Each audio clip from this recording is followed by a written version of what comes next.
If there's one video game franchise I've been around my whole life, it's Armored Core. There's nothing quite like that feeling of spending hours building a mech from the ground up, slapping a custom paint job on it, then bringing it into battle, only to find out that work of art you built is nothing more than a piece of trash. Unfortunately, not all Armored Core games were made equal, which is why I'm making this list, to separate the wheat from the chaff. Now, this is an opinionated video, so just keep in mind one person's trash could be another person's treasure. There's a couple games I've yet to play, so I can't put a proper rating on them, but I will be talking about them, and I'll make it known what those two games are when we get to them. And I won't be covering the mobile games. Yes, there's actually Armored Core mobile games, but one, I don't speak Japanese, and two, even if I did, I would not want to play them. Also, I'll be covering things I've yet to get into in my Armored Core series overview, so I'll try to explain as I go along. With that said, it's time to get off script and start rating some Armored Core games. So starting with the OG Armored Core, it is pretty impressive for a PS1 game. I mean, it is the first of the series, it still has tons of customization, it's got hidden parts all over the place you can pick up, and it had two different endings which we won't really see for a while in the Armored Core series. And all in all, I'm gonna put this game at a C, C being average. The reason for this is it's just really hard for me to go back and play the PS1 games. I think mostly it's just the poor frame rate, and that might be from the emulator, but there's no doubt the PS1 is pretty dated, so. Next up is Project Phantasma that added in an arena, which is a pretty big deal. I mean, almost every game following this one will have their arena, so the game definitely scores points for ingenuity, but once again, it's an old PS1 game. Also, I was not a big fan of the story, it just didn't line up for me.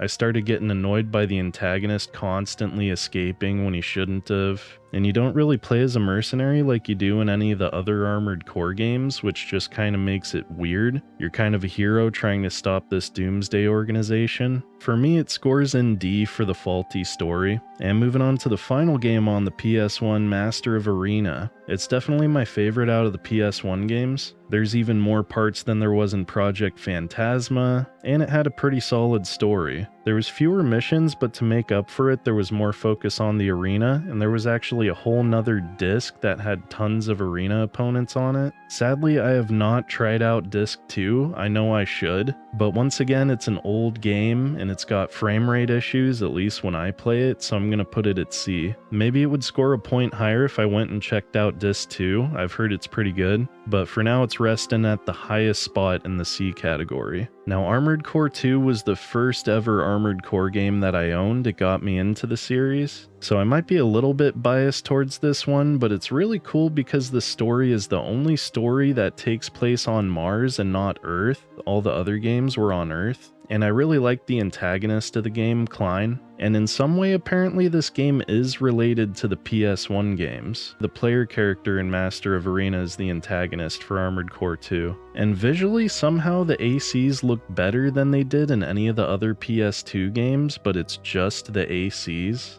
Also, the soundtrack was just way beyond its time. It's this weird techno music and it just fits perfectly in my opinion. I like it so much because it's something different, kind of like how Project Phantasma was different from the PS1 games, but I feel like this game actually pulls something off. So I'm gonna put this game in the A list. And that could just be me being biased, but I do think this game has something special that all the other Armored Core games don't. It's something you just gotta try out. And next we have Armored Core 2 Another Age. Now I actually like this game a lot. There is no story to this game, you roleplay as a mercenary the whole way through. There's no arena, but to make up for it there's 103 missions. And the last 3 missions are nods to previous games like Project Phantasma and Master of Arena. And there's been balancing and some parts added in. The stories aren't even connected either for Armored Core 2 and Armored Core 2 Another Age, because Another Age you're actually playing on Earth. So for me, I think Armored Core Another Age belongs in the Bs. And now moving on to the 3rd gen with Armored Core 3. Now it was a reboot of Armored Core 1's story, so it doesn't really get a lot of credit for being original, but I do think it's a really solid game and it cleans up any issues I had with Armored Core 1. The thing is, there's only one ending, unlike Armored Core 1 that had 2 endings. Now, even though I don't think the mech textures look better than Armored Core 2, oddly enough, there's a lot more detail in like buildings and cities. You see actual helicopters for the first time. Everything else other than the ACs themselves just have a lot more detail. But unfortunately, I found myself seeing a lot of the same sites in Armored Core 3. They reused a lot of their mission areas, and even in some of the mission areas, they just copy-pasted that over to the arena. Also, menuing was improved pretty hardcore. They put the shop right next to the garage so you can just buy something and equip it real quick. And they added in consorts too, which are pretty much people that you can hire for missions. And you can actually see those consorts upgrade into AC pilots, and you can hire them later on too. And I feel like the enemy AI was improved upon from Armored Core 2. I'm thinking in particular about the massive MT you have to take down. It moves around in the air and separates into a second piece, and there's just a lot of moving parts that I feel like I didn't see in Armored Core 2. You could kind of tell that there was some limitations in Armored Core 2, like they didn't take full advantage of the hardware or really know how to like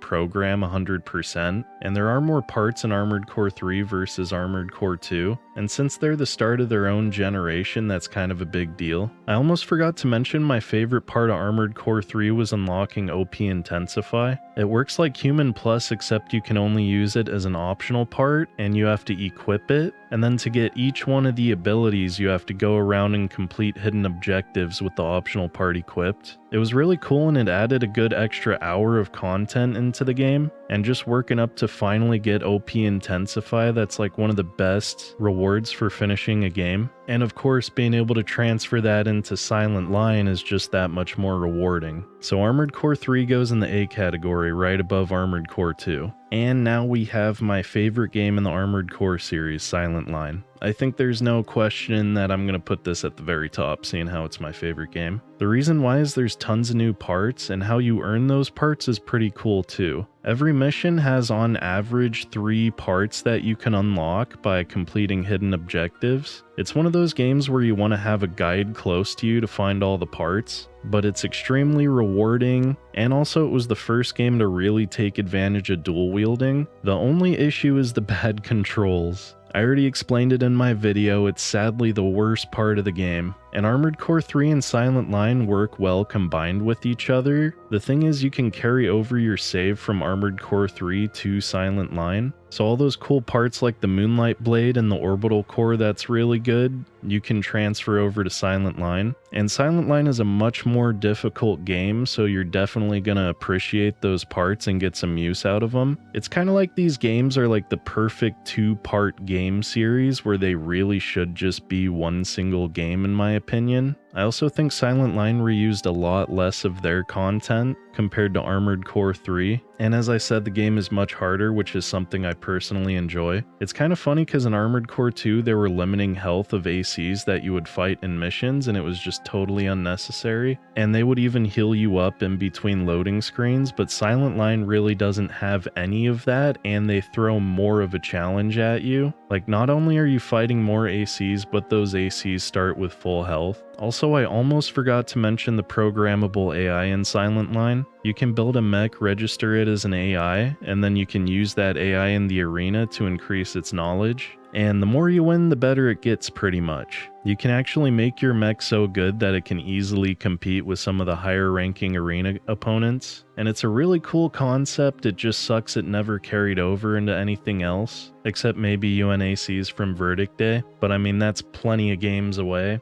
And now that we made it to the top of the hill with Silent Line, it's time to drop all the way back down with Armored Core Nexus. Now originally I was going to put this game at the lowest of the low in the F tier, but it does 2 things right. One is the update to the controls, which I'm honestly not even factoring into this tier list. But the next thing is Disc 2, which Disc 2 pretty much took a bunch of missions from the older games and remastered them to play on the PS2. So that's like the only noteworthy part of the game. If I was rating disc 1 alone, it would definitely go into the F category. But yeah, the reason why I don't like the game is it just has horrible balancing. There's very few options for the parts you can use, even though there is quite a few parts in the game. And the reason for that is mainly just the broken overheating. I'm not sure who bought off on the overheating. It really is just insane. I made a video on it, so you can listen to me bitch about it if you want. And also the arena you unlock at the end of the game, it's not really an arena. It's like fight these ACs in any order that you want and don't even really get rewarded for it. And there's only like 3 or 4 arena locations and none of them are interesting whatsoever. Not to mention I just hated the unrealistic cutscenes. And also that horrible looking haze effect that's on the screen. The game just doesn't look good, and it's weird because it all comes from them slapping a filter on it. So Armored Core Nexus is going in the E.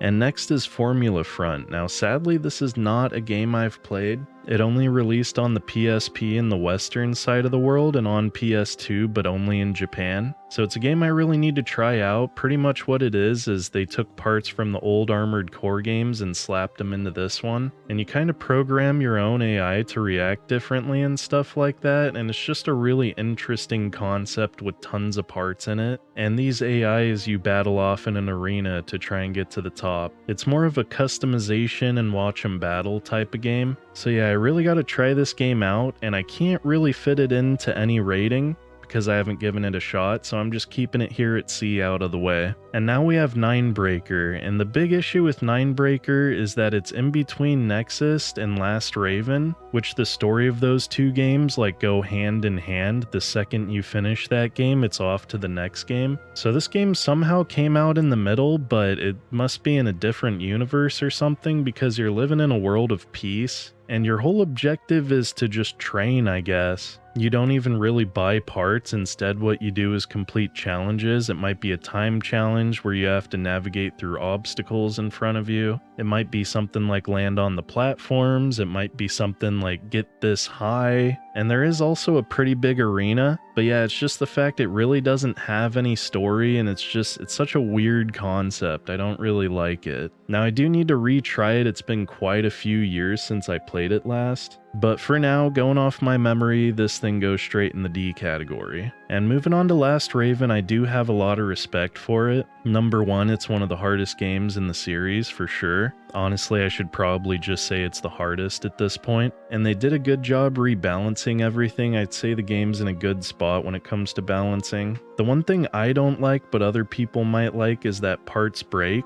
and also enemies explode. It kind of goes for a more realistic take, and I just don't really like it. It makes the laser blades even less useful, and they were already nerfed pretty hardcore in Nexus. But what's really cool about this game is the story. There's like 7 different endings and a bunch of different missions, and you got to go down all these different branching mission paths, and you can take out an AC pilot early to not fight him later and get a different mission in return. And there's just this big mystery that's building up. It's a really interesting game. If there's any game where the story just feels really soulsy, like really dark and mysterious, it's Armored Core Last Raven here. And it's cool because you're in this 24-hour time period, so you're kind of getting rushed by the clock, and the farther in you get, the more depressing the game gets, and then the more like moody the music gets, and it just all works really well and it all feels good. And yeah, it being Last Raven, it pretty much has the most parts out of any of the other PS2 games, excluding Formula Front. And I mean, there's lore, there's tons of lore, there's stuff you can look up any person, place, thing, any area.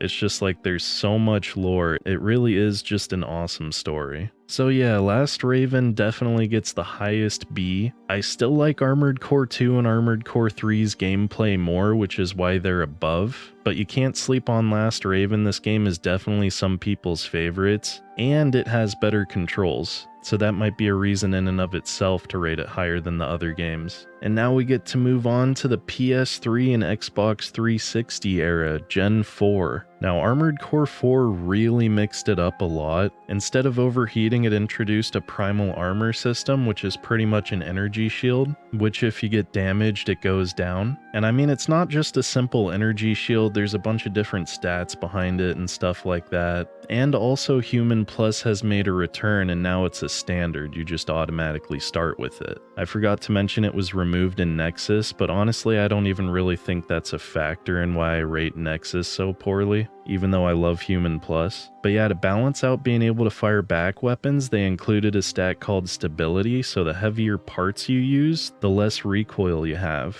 It was a really well thought out mechanic in my opinion. Also, all the head functions from the previous games are pretty much gone, so things like ECM resistance so you can keep your lock-on system functionable under harsh conditions, that's gone. Things like night vision, and also they just totally removed hover legs because now all the legs can float on water, or boost on water I guess I should say. Now these things can all be considered bad or good depending on who you ask. I actually prefer this because the way that I play Armored Core is there's always usually one or two heads in the game that just do everything. So I kind of gravitate to just those two heads and it doesn't really look that cool always. I guess for me it just increases the customization quite a bit more. I do wish they didn't get rid of hover legs though, I think those are pretty cool. I also like the minimized lockbox that they went with. It cleans up the screen really well, and they added in quick boosting, which is something that's kind of controversial. Ideally it's good because you want to use it to dodge attacks, obviously, but at the same time it's just so spammable that you just find yourself pressing right trigger all the time. So it kind of turned into a standard and not something just used for dodging. Now I do like the slower speed of the older games, but I do like the fast pace of 4th gen as well. I'm honestly fine with either or. I guess the issue you have whenever you're going fast is you have to make the world bigger. But Armored Core 4 isn't as big of a center as Armored Core for Answer when it comes to speed. Also hard mode, what they did with hard mode is really cool.